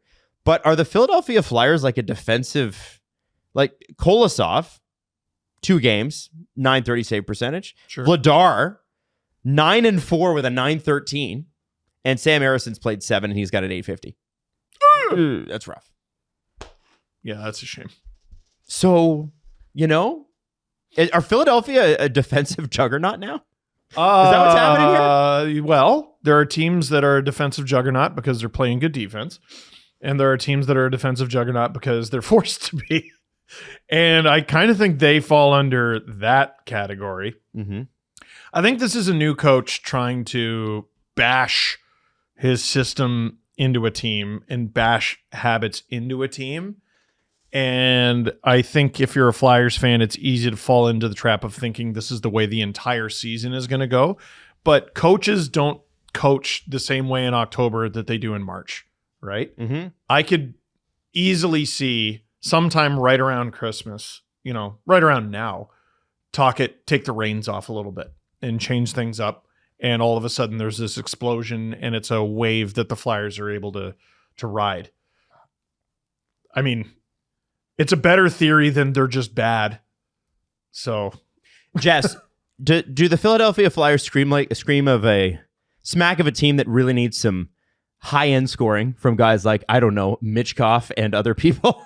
Like, Zegras has come in and been amazing for them. Yeah, I think this is a sign that Rick Tocchet's doing a good job with what he has. If you don't have the high-end skill talent, one thing you can do is create a good defensive system and get your players to work hard. I think he's being successful in that, and they're playing a right way. We saw it in Vancouver when he was successful there. They were a team that could really stop the other team from getting a lot of offensive chances, and I think that's what he's instilled there with the Flyers. If you look at their expected goals against, they sit right up there in all situations with the Colorado Avalanche. Wow. Their expected goals against this season sits at 63.45. That's the Colorado Avalanche in first place. And in second place is 66.54, the Philadelphia Flyers. And that's just good defensive system hockey. So I've thumbs up to Rick Tocchet for going in there and getting them to play the right way. They don't have the talent to back that up with goal scoring on the other end. They're not a complete team yet, but right now you can't say that they don't have the foundations of something really good in terms of the system they're playing on the defensive end of hockey. And this might just be a bad year for Michkov. He clearly showed up to camp out of shape. I don't know how you catch up, but I'm wondering, are they a low-key buyer at the deadline, kind of like what LA was in 2012 when they could not score, really strong defensively, goaltending looked good. If you can get a couple goal scorers in that lineup, all of a sudden that could be a powerhouse team. I don't know in my opinion, I'm not chasing this if I'm Daniel Briere. Okay. Like I'm not looking at, we're really good defensively. Let me go and make some really quick decisions to get goal scoring and screw up this whole thing. You're a young team. See where the chips fall. This is we build slowly. We have the pieces now for the foundation of it, like I said, and now we just keep going and we continue to develop through the draft. Maybe we can make a couple free agent signings, but a trade to really bolster and chase a playoff spot, I don't think is the right Too much. call. Okay. Where does Matvei Michkov rank among Philadelphia Flyers in terms of time on ice per game? Amongst forwards or all players? Both. Okay. I'm going to go you know what? Forwards, because that illustrates it. Yeah, I got to Forward. drop him back behind all the defense. Forwards, yeah. I'm going to say 7th. 7th. Okay. Amongst forwards, I'll go 8th. 8th. Well, 7th would be bad, Adam. 8th would also be bad, Justin. When is it? It is 9th. Oh, no. 9th. You can't play him, though. You can't. He's not played well. Like one of those guys is dude, he's playing less than Bobby Brink. Who's playing more, Garnet Hathaway or Michkov? Michkov. Okay, good. Michkov is playing 14 minutes and 46 seconds Those per are game. the positively Nick Robertson numbers. That's awful. Ice time. Yeah, Hathaway's doing 10:03. So I can understand the frustration there. But like Bobby Brink is playing 16:07. Tippett's playing 16:38. Dvorak and Cates are centers, so I guess that's a little different. Like, dude, you got to be up there. You're Matvei Michkov. By the end of last season, you looked like a killer. He's got to get back to that. Good luck. Mid-season. Not easy to do. Not easy to do, but maybe don't go on vacation in February when when the Olympics are on. Hit the gym. That's an interesting thought. Like, the Olympic break is going to be really, really good for some guys, and he's a huge candidate to break out. Yeah. My fantasy team is hoping and praying. Another team I want to talk about that had a really poor start. Well, first off, let me just say this. With his power play goal in overtime yesterday, Kirill Kaprizov recorded his 69th power play goal of his career, tying Zach Parise in franchise history. Sorry. And that was the Wild PR that tweeted that, and then the Wild retweeted it and said, haha, nice. Which is great. Good. The Minnesota Wild have very quietly put together an 8-1-1 in their last 10 record. They have won 6 in a row. They are 6th in the NHL. And they are 1 win away from being 3rd. What did you think of the fact that they had a power play in overtime? What did you think? I think you've got the opinion on it. I think Blackhawks fans think they were jobbed, and I think they're right. That's nothing against the Wild, but Bedard gets rocked open ice by a big hit. I thought it was perfectly fine. And so did Connor Bedard. Like, he said as much. That was the who hit him? It was Felino. Okay, all right, yeah, Marcus, I think. Mm-hmm. I don't remember. But then Mikheyev comes in and crushes him. I mean, the puck's right there. I don't know how you make that call in overtime. I don't know, man. And that's a tough way. The Blackhawks started so well. I just told you they're 23rd in the league. Things aren't going so great anymore. You need every point. That's a tough way to lose a point. It's the most nonsense call that we've seen in a little bit, which is funny because it comes after the most nonsense call we've seen a little bit, the one on Bedard that they didn't call where you got hit in the glove hands on a breakaway and there's no penalty. Right. And then now they get screwed again. It's ridiculous, Matt. You can throw this up here. Was it Foligno? Who hits Bedard? Yeah, or Eriksson? Eriksson, I believe. Yeah, Eriksson's the one with the puck. So big. Bedard gets hit by Eriksson. He takes the puck, or he checks him. He gets the puck here. The puck flies right by him, and Mikheyev hits Eriksson. Why the puck's like right there, like it's next to him. He was about to play the puck, and he checks him. He was trying to play the puck. Like they're both going for the puck, which is in between the two of them currently, and Mikheyev just follows through to where the puck is and checks him, and the ref calls this interference. The refs had generally on Wednesday night, for whatever reason, like generationally bad games. The Dakota Mermis penalty is one of the most nonsense calls I've ever There was seen. in multiple games there was bad calls. Sometimes they have a bad game, or maybe they placed the wrong prop bet. Who knows? So this is whoa. This is what I'm saying. The Blackhawks need every point. Minnesota's hot as shit. 8-1-1 in their last 10. Look at the shots. 37-22 in favor of the Blackhawks. Home ice. This is your game. You should be mad it's even in overtime. Right. This is your game. You need 2 points out of this thing and you just get jobbed. Yeah, and I understand, like, by the time he makes the connection with the hit, the puck is gone, but he's in the middle of checking while the puck is in between the two of them. I don't know what they were thinking to make this call. To me, that falls well within the rules of clean hit. And not interference. Jeff Blashill, after the game, spoke about this as well, and he hasn't been shy in calling out the refs in his post-game pressers lately. He did it for the Bedard one, and then this is what he had to say about the interference penalty. I don't know, like it's a reactionary call that I think my gut, if I was to get climbing into Furman's mind, is that he thought Mickey just went over and hit him because he hit Connor. But the reality is right before Eriksson got hit, he had the puck. It's not interference. It's not interference. Yeah, it isn't. It's not. He made a mistake. The ref did. Yeah, like I think what Blashill said there is exactly what happened. He thought Mikheyev, of all people, Ilya Mikheyev was getting retribution because we know that's what Mikheyev does. He's the big guy who goes and fights the other team, and that's what the refs like. Oh, how dare you do that, Mikheyev? No, he was the guy had the puck and he was checking him. Should refs be accountable? Okay. Yeah. Well, be accountable. That's not happening, but. It's overtime. Forget a challenge. I don't want Minnesota challenging that or Chicago to challenge that. I think in overtime, I would like it if refs were able to go, you know what? I'd like another look at that. And no, you don't want the game going on forever. We always have this conversation, but you don't want a game decided by bullshit. That's 20,000 people who saw a game decided by bullshit. They paid to see a game decided by bullshit. But if you have human beings reffing a game, you will have human beings making human being mistakes. Human beings invented televisions. Yeah. And they can rewatch it and unfuck it. Yeah. I think the problem is that then they'd have to go over to the stupid fucking scorekeeper and then they look at the iPad for a fucking million.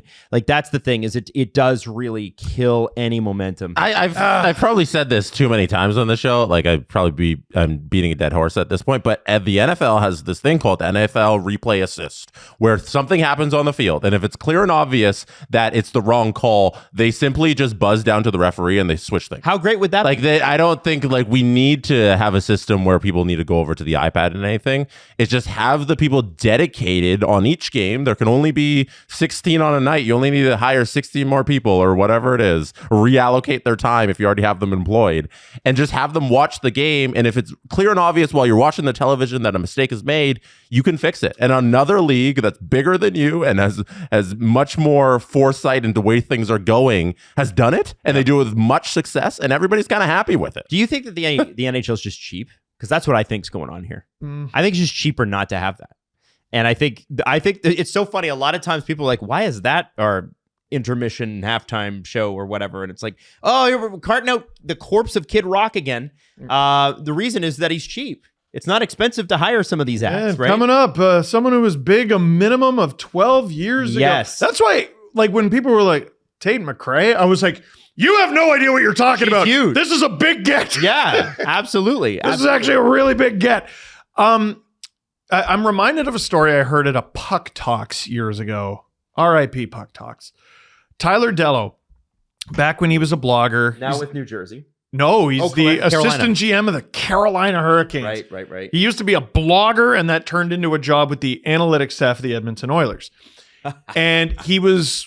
How long did that last? Not long, but he was watching what was going on, and he told the story of, like, he was overwhelmed by how quickly things were happening. And Dallas Eakins, who was the coach at the time, sort of goes over to him. He's like, it's a little harder when you don't have replay, huh? And, you know, it's Dello poking fun at himself. But I always remember that story for situations like this, because you have the best refs in the world, you know, whether we like it or not. And the game happens so fast. That incident happened bang, bang. But a ref who does have the power of replay, like Jesse just said, with the television, would easily be able to just buzz down and go, yeah, no. Yeah, switch it. Like, it would waste a maximum of 30 seconds. And you could pull somebody off the ice. You just have one ref out there, one linesman Oh, out there. The way you've God always intended. advocated for less people bodies. on the ice. Man, Yeah. I saw how many it's times... 3-on-3. Throw an extra ref out there. No, we need, you know what? We need another linesman to fake drop the puck. Let's do it. Man, they've gotten bad, eh? They've been terrible. Yeah. I'm telling you, once you notice it, you'll never not notice it. It'll never not piss you off. Oh, as someone who used to need to clap for every puck drop on the stream, I'd be like, you guys suck! You're screwing this My up. biggest pet peeve with the fake puck drops is when they kick somebody out of the face-off circle after the ref fooled them.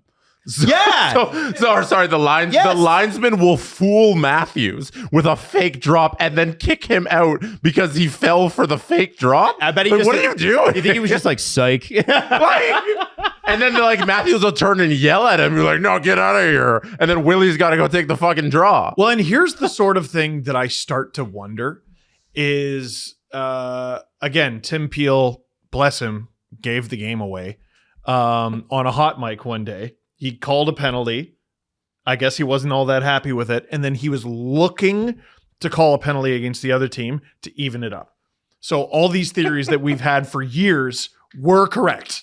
He said it into a microphone. We were right. He's rigging the game. Yeah. That is match fixing. Literally Yes. rigging the game Yes. so that one team gets a penalty. Now, do you ever wonder if they're keeping score like, you know, I screwed that up. I didn't screw it up bad enough that I'm going to give them a penalty. I'm going to give them this face-off. Yes.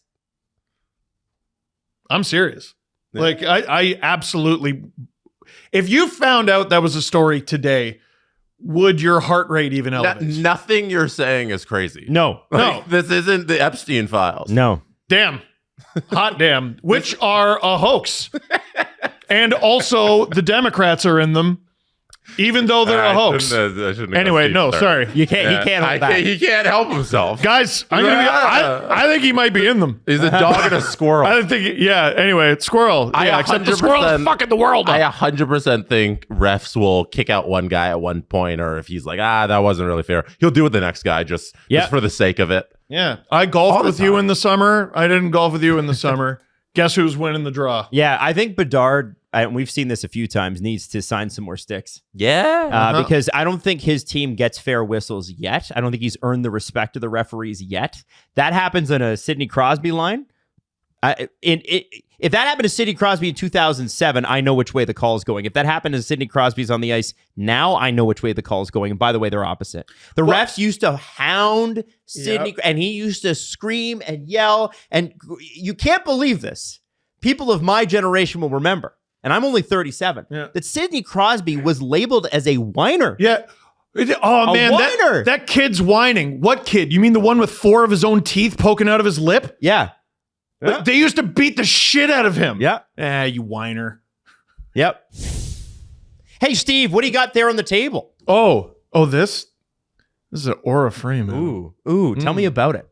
Well, You can upload photos to it, but also live photos and also videos.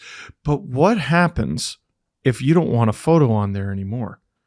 Well, here's the problem with Aura Frames. It's stuck there forever. Wait! No, it's not. You can just delete it right from your phone with the Aura app. It is the perfect gift because it is unscrew-upable from your parents and or in-laws. You put the photos on it, you hand it to them, and hooray, they have an Aura frame. The coolest thing about it is it's in their house and you're controlling the photos, which if it's your parents and you're giving it to them, then like, yeah, that's awesome because you put all the pictures of the kids or your dog or whatever it is. But then you could also just like gift it to your friend. Yeah. Like, you can definitely screw with your friend. Say you got a friend away at university, right? And you're like giving it to your friend and then it's just like inside bits with your friend and you're just changing the photo or like funny things happen. And it's a good way to connect with somebody. It doesn't have to just be like in-laws and family. Is there sound on the video? There's the option. Okay, because that's kind of cool. Because if you could have the sound on and it's somebody's birthday, you could record a happy birthday message. It appears in the photo, and you have it right there at the back, and you have it start at 4 a.m. You know what I'm saying? Now, yeah, they might not like that. Unlimited free photos and video. You can pre-upload photos before it ships. Personalize your gift. Share the photos and videos effortlessly, and there's a gift box included. Effortlessly. There you go. For a limited time, visit auraframes.com and get $45 off Aura's best Carver Mat frames, which is there, named #1 by Wirecutter, by using the promo code SDP at checkout. That's Aura, AURA frames.com. Listen, Gen Z knows how to spell Aura. Auraframes.com/STP. This exclusive Black Friday Cyber Monday deal is their best of the year. So make sure you get it before it ends. Support the show by mentioning us, the SDP at checkout. Terms and conditions apply. Now, I also want to talk about this. Calgary has been in the spotlight of their own making, which it usually is. Yes. Don Maloney gave a couple interviews. Flames fans groaned. Media groaned. Everybody groaned. And when they were asked, one of the things that they were asked about was Craig Conroy's contract. Now, Huska was just apparently extended. Conroy's contract has not been offered yet. And Don Maloney said there's a process, blah, blah, blah, blah, blah, that we need to blah, blah, blah, blah, blah. And I say blah, blah, blah, blah, because Don Maloney was very clearly full of shit in both interviews. I have no problem saying that. Everybody else is saying it too. Not worried about that. What is interesting is the blowback has been so heavy against the Flames that now they have leaked that Conroy's contract is on its way. And it's funny because I think Don Maloney sometimes probably lives in a bubble where nobody tells him no except for the owner. And so when he gets actual feedback from real people who don't need something from him, and he says bullshit like that, I think that it probably, maybe, makes him go, oh, okay, I guess I should. I genuinely think that the Flames upper management, I'm talking above Craig Conroy, thought that the 96-point team they put on the ice last year was real. And no disrespect to the Flames, they got 96 points. Nobody believed that was repeatable. Nobody. I thought they were better than this, but someone's got to be in last. Which they are, by the way. They're 31st in points, but by points percentage, they're last. And And so it was almost looking like, oh, well, Craig Conroy might pay the price for the team that he's not really allowed to assemble. No. And it's interesting because Tampa scored twice in the first 1 minute and 26 seconds. That's and bad. then 4 times in the first 10 minutes. The third fastest to 4 goals start to a game in franchise history against them. Now, Calgary got one back in the third, but it was 5-1. Tampa's been a wagon recently. They have. They're first in the Atlantic Division. What is interesting here in Calgary for me is if this Conroy extension is announced, I don't know, in the next month, whatever it is, whatever it takes. Does the contract extension, and I don't think anybody can answer this, come with a little more flexibility to do what Craig Conroy wants to do? Because this is the thing, right? The reason that fell apart for Dubas and Shanny in Toronto is Dubas said, I'd like to stop running stuff up through Shanny. I've got this Pittsburgh offer that is certainly not real, and I definitely don't know about it. And they're going to let me do whatever I want. Do I want to do that, or do I want to do what Toronto does, which is I got to run it through a guy who I'm not particularly getting along with right now? I'm wondering about Craig Conroy here and going, okay, you signed this extension, And everybody likes Craig Conroy, has great things to say about him. I have nothing against him. Nothing. No. Are you allowed to be the general manager you want to be? And, you know, I say this with, like, I count, like, guys like Dave Nonis, who I'm just, like, what? You're the VP of what? He's the VP of a guy who's worked in hockey for a long time. Like, I'm like, him and Maloney at the helm? Oh, my God.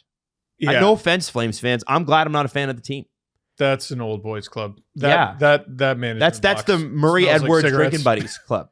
Yeah, man. Like, first, your question, does this give Craig Conroy more power? LMAO. No. You want an idea of how difficult Craig Conroy's job is? Jerome McGinley's in that box. The Calgary Flames management group is Don Maloney, president, hockey operations. Craig Conroy, general manager. Dave Nonis, senior VP of hockey operations, assistant general manager. Brad Pascal, VP of hockey operations, assistant general manager. Peter Hanlon, AGM. Jerome McGinley, special advisor to the GM. That's a Toronto-ass front office. It might even be bigger, actually. I don't think that front office could survive without Jerome McGinley there. You need to know that there's somebody with a brain in that group. And I know Craig Conroy has also got a brain. But I just You're feel being like harsh. I know, I'm serious. I'm dead serious. I am sick and tired of the Flames and their bullshit. I am. I'm done. No, say it in the camera. I'm so sick of it. No, one more time. I am sick and tired of the Flames and their bullshit. I think Conroy is a good GM. I think he could be a better GM if he had more power. I think Iginla is smart. I have nothing against Hanlon or the other guy. What's his name? But the two major Calgary Flame red flags are Don Maloney, who very clearly does not talk to human beings who don't need something from him very often, and Dave Nonis. And frankly, how many franchises do we need to go through? Like, Dave Nonis was making horrible decisions in Toronto more than a decade ago. You know what? And not surrounding himself with the brightest lights. I don't know, man. I'm not, listen, straight up, I'll be honest. I'm not a fan. I'm sure I'm going to get some blowback on this one, but I will just tell you, I am so shocked by the amount of talent that's left this team in the last few years. They've been able to create and pull it. Like, they've got a good young group of players. I'm concerned that they don't realize that they don't have a star outside of Dustin Wolf. I don't know what Zane Parek's going to be. I'm excited for him. He didn't start great. He's going to be great. He's going to be great. Yeah. Coronado looks like he's going to be very good. Obviously, he signed the extension. There's other players here that are going to be very good. Connor Zary. Connor Zary. Who's the kid with the Wranglers? Who's like the Russian kid? Leo Glynn. Oh, Mitch. No, not yet. Gridden. Matvey Gridden. I knew there was an M. Gridden. I think Gritty. This team is going to blunder its way into Gavin McKenna, and Don Malone is going to take credit for it. And I just think, and good. Calgary needs a stud. They need a stud. The league's better when Calgary's good. Man. Calgary is rocking when the Flames are good. So it's just driving me crazy that these guys, like, really, of all the brilliant minds in hockey and a market that just loves the Flames, this is the best we can do at the upper management level. And I'm saying above Craig Conroy, because I actually think Craig Conroy's doing a really good job. So 2 points here. With Dave Nonis, he was the VP of hockey ops and general manager of the Canucks. When they were on their way up, and they were immediately much better after he left. Some people would say, well, that's actually a badge of honor for him because he left them. I would listen to that position, which is, yeah, fine. Then he was AGM of the Leafs, or director of hockey ops, senior VP of hockey ops, whatever through some of the darkest years of the franchise. Then he was GM again through some of the darkest years of the franchise. Then he goes to Anaheim, scout, team consultant, not exactly a position of power. By the time he's named assistant GM in Anaheim from 2019 until 2022, again, some of the darkest years of that franchise, he joins a Flames team that's hot and good. And good. Yeah. And becomes the the friggin' senior VP of hockey ops and assistant general manager through some of what is now becoming some of the darkest years of the franchise. Do you think Brad Treliving, who seems like an affable guy, you can say what you want about the moves he makes as a GM, and I would level with you. Yes. I think some of them are good and some of them are bad. Not a lot of people are happy with him here right now. Yeah. Do you think Brad Treliving, like, people forget that he resigned? This was going to be the second point. Jesse walked away earlier. The show was like, there's 32 of these jobs, right? And he quit. No, he quit knowing. No, he quit. He quit before Dubas was let go. Did he? Pretty sure. I don't remember. Well, either way, he had a pretty good idea the door was going to be open, right? Or at minimum, you know what? These guys are starting to make me look like shit. I quit. How many GMs quit? When Patrick Waugh was, I think, assistant GM of the Avalanche and quit, a lot of us were like, yeah, that'd be a weird decision if most people made it, but that's Patrick Waugh. Yeah. He's a little out there. He's also Patrick Waugh. He's a Hall of Famer. He'll get back in somehow. Yeah. Brad Treliving is none of those things. Brad Treliving is he's got a really cuddly, fuzzy personality, whatever you think of his moves. That guy quit as a GM? That's crazy. I think this team is a massive pain in the ass. Yep. I do too.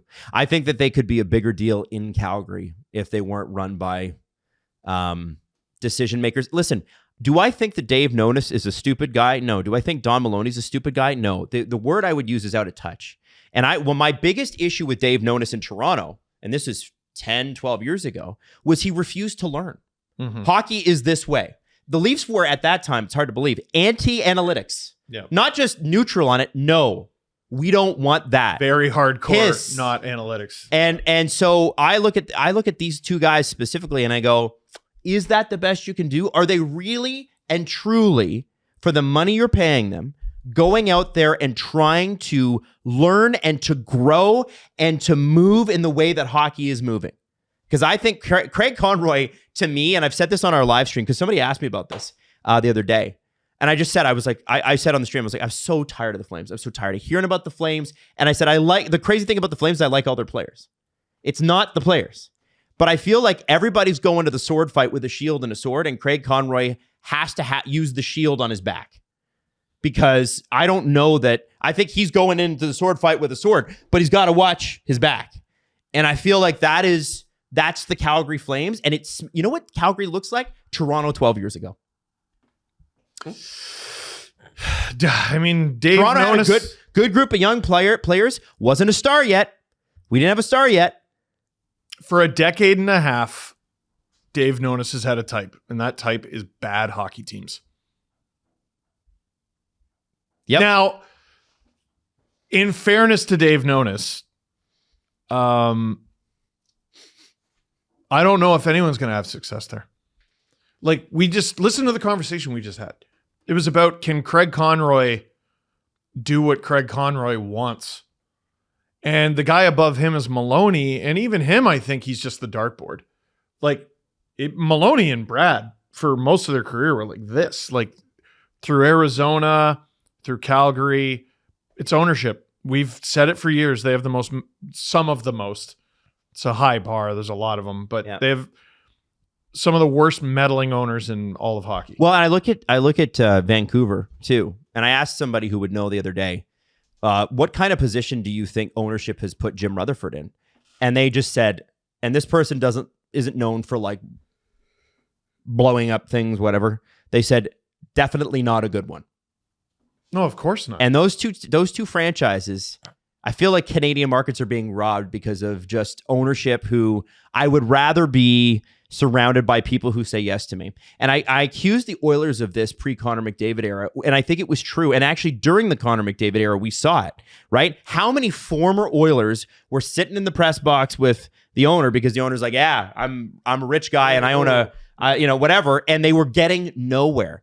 But what happened recently in the last 3 to 4 years is the Oilers actually said, okay, we're going to start to take this seriously now. And whose fault is it when they're bad? The media. Because that's who billionaires blame every time something goes wrong. Can I give you guys some quotes from Eric Francis when he wrote about Brad Treliving's leaving of the franchise back in April of 23 that back up a lot of what this discussion is? Yep.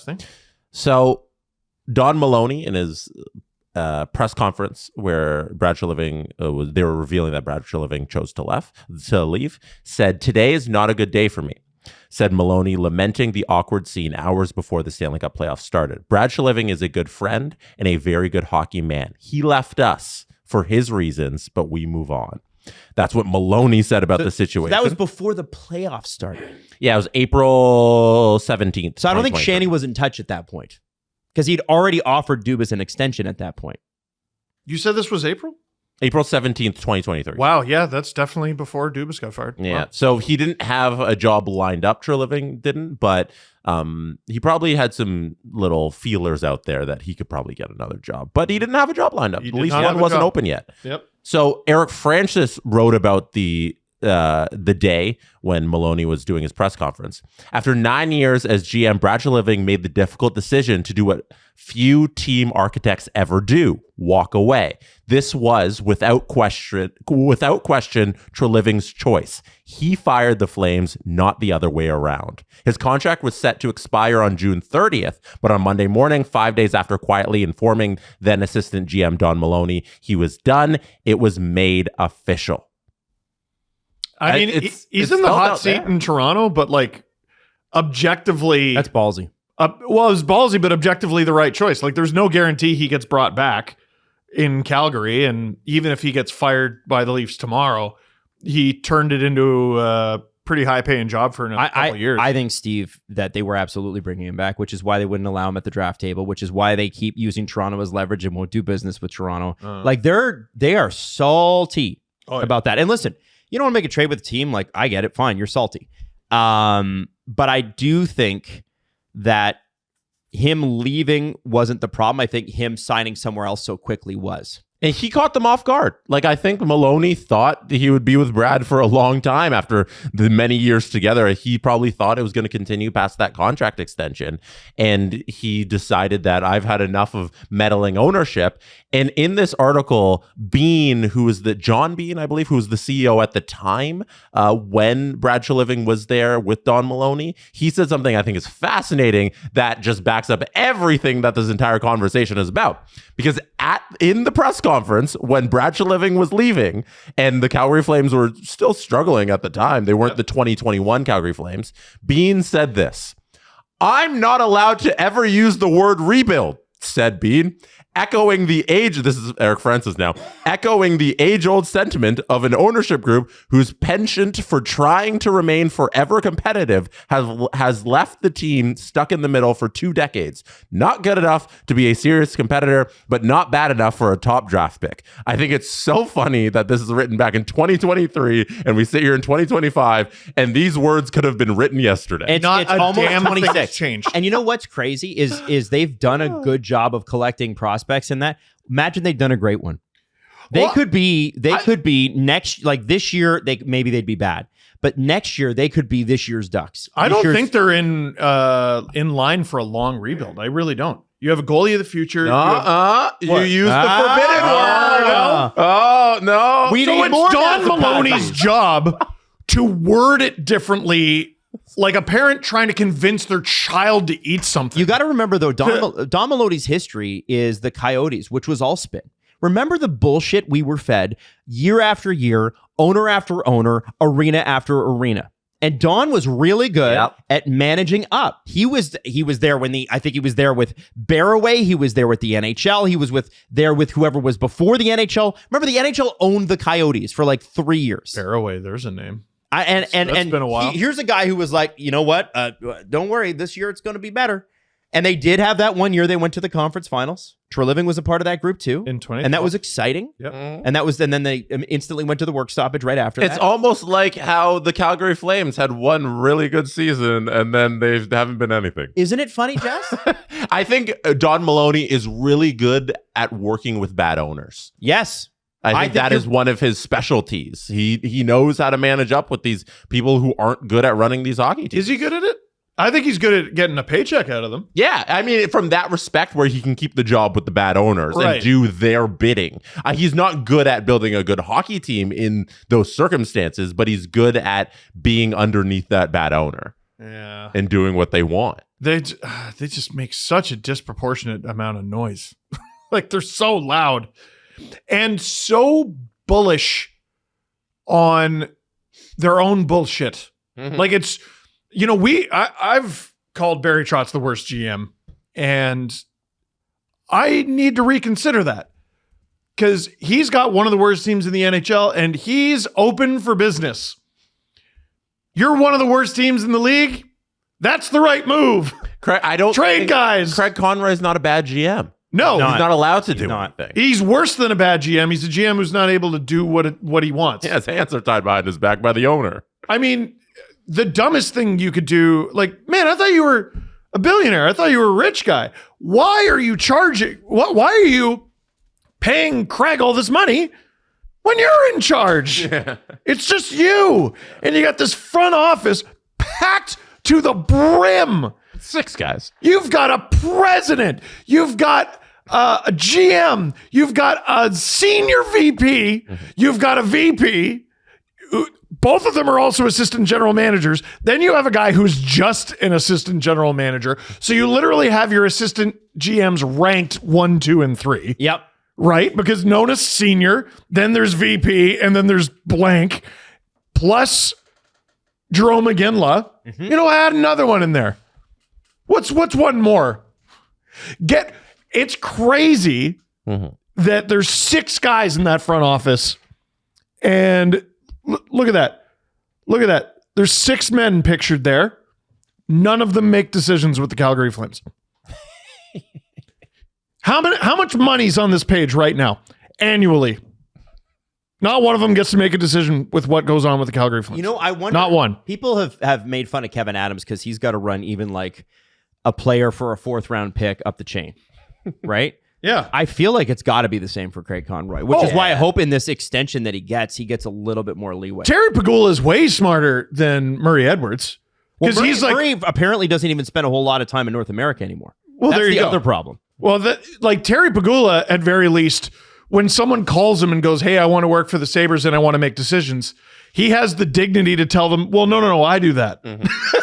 Yeah, Terry Pagula is smart because he doesn't employ anyone to run his team. Yeah, what do I need to spend money on a 6-person front office when I'm going to make all the damn decisions? Kevin Adams came in with 0 experience as a general manager and fired all of his assistants and just ran the operation with a couple buddies. That dude is Smithers running around an empty power plant. Yeah. Dun, dun, He's dun, Smithers. dun, Yeah. dun, dun, dun, How dun, much time? This do you is think, this is different. How much time do you think it takes Craig Conroy to, if he's successful, convince them on a move? He doesn't. No, I know, no, but he does. Like he does. He's made moves. They've done good things. yeah, I They've sold. guess. They have. Yeah. Sure. So, you know, how long did it take him to convince them that Chris Tanev to Dallas was okay, or that Zadorov to Vancouver was okay, or, you know, like that to me, those precious hours, minutes, whatever, those were deals fall apart, right? Though, you know, and that for me has got to be like Craig Conroy. Part of his compensation has got to be, a good chunk of his compensation's got to be, he's being paid to be patient with his own group. I don't see the hope- Calgary Flames as dynamic, and I think they could be. And this is the thing. I don't think Don Maloney is stupid. I don't think Dave Nonis is stupid. But I do see, at least I saw it specifically in Dave Nonis's case. Don, I suppose I'm far less familiar with in a Toronto context. I see a stubbornness to embrace the now that is also reflected by the owner. I mean, unless the Calgary Flames are just a tax write-off for you, I think you should get out of the way and let grown men make grown men decisions. I don't understand What do you they're pay doing. them for? What do you pay them for? You know what's funny? I think if you owned a professional hockey team, you might run it like Murray Edwards. Yeah, that's bad. That's the difference is I've never claimed I'd be a great owner. I think you would be in on every decision. I have to tell you, I wouldn't. I honestly wouldn't. I'd be like, you know what? No, I'm gonna give you my opinion, but I did hire you for this, right? Like I did hire you for this. I'm gonna let you. I didn't schlep it for in junior rinks for 20 years. Steve, I don't think you would be is so hands off and like you don't even care about, like, you're not even in North America, you would be like, I want to make lineup decisions tonight. I wouldn't have to. They would just watch the LFR and they would be like, now, can you imagine if I still made LFR? Yeah, you I own do. the Leafs. Yeah, you still need to make LFR. Yeah. You couldn't stop. No, I couldn't possibly. It'd be the most watched thing in the universe. Imagine Mark Cuban had a YouTube channel in like the early 2000s. Oh my God. You would be Jerry Jones. Jerry Jones basically has an LFR with the amount of press he does post game and pre game. He'll just do scrums with guys. Yeah. Like he walks in the locker room and then all the reporters are there. He's just in those scrums. You're Jerry Jones. Do you think That's his what it is. That's GM the ever equivalent. has to wonder what Jerry Jones is thinking? No, his GM's his son. Yeah. Well, and here's the thing, Jesse. Jerry And Jones, also he's the GM. what does Jerry Jones have? Oh, is he? I thought he was the owner. He's the GM owner. Yeah. Yeah. Oh, for real? Yeah. No. That's not an exaggeration. That's what the Flames should have. Jerry Jones makes. Well, the thing with decisions. I don't think Murray Edwards is in North America as much as he used to be anymore. I think he's an older guy and he's retired and he's spending some time in Europe and whatever. It's like, so then actually let them do their thing. So they're a tax write-off like a boat. But you one were saying, thing- what does Jerry Jones have? Rings. He's got 3 championships. 3 rings. Yeah. 0 rings since '89 for Calgary. Damn. 1 finals appearance. Hey, it's better than the Leafs. One finals appearance that should have been a cup. They should have won that. Should've. I still think I was rooting so hard for them. Me too. I find I can't imagine what it's like to be a Flames fan because I am so frustrated every time the Flames come up. And it's not about the Flames and Toronto rumors, which is never going to happen. No. It's about the Flames versus the Flames. Yeah. Yeah. It's about common sense versus no because we said so. I hate that shit. It's like Edmonton versus their own fans when it comes to goaltending. I hate that shit. Everybody knows what the problem is. Everybody can see what the problem is. No. Well, actually, you're dumb. But you know what the Oilers have? Back-to-back cup final appearances. Yes. And the best player in the world. Yes. Second, I think the best 2 players in the world. Arguably, yeah. Right? Things are going bad right now. And there's every reason to believe that they can turn it around. Calgary doesn't have that. Yep. And I just, yeah. We doing Nathan McKinnon erasure? Oh, Damn. Yo, he What is- really what is does. He happening? belongs. He belongs. No, you're yeah. okay, producer Drew. Like, you're Okay, absolutely right. Top 2 of 3. I'm sorry. No, you're right. Listen, You're right. yo, I love I'm Nathan McKinnon. sorry. You don't have to get He's unreal. Like He's what? incredible. Anyway, that's enough on that. I think new character. You need to work on your accent. Stevie Jones. Stevie Jones, okay. Owner of the He's an Leafs. I don't even Arkansas know how man. he talks. He's from Arkansas. Arkansas, Got a bit of a yeah. Arkansas. All I know is the South Park thing. Hey, my eyes aren't too far apart. That's the only thing I know Man, about that is Jerry a- Jones. It's a great episode. You should watch the Jerry Jones documentary on Netflix. It's a bit biased, but Very good. It's very, very good. It's great sports theater, Yeah. which you love. Does it show him protesting outside that school? No? No, it doesn't. No? Okay. Well, Steve, you should watch Just it. watch it. Like, Okay, why are you fine. gonna- This is I'll going to watch be his it. Game of Thrones. I I'll know watch it. It's going to be his sports Game of Thrones. I will not. Steve loves to react to something that he has not seen, Yeah. knows nothing about, but then knows one thing from the internet about it. can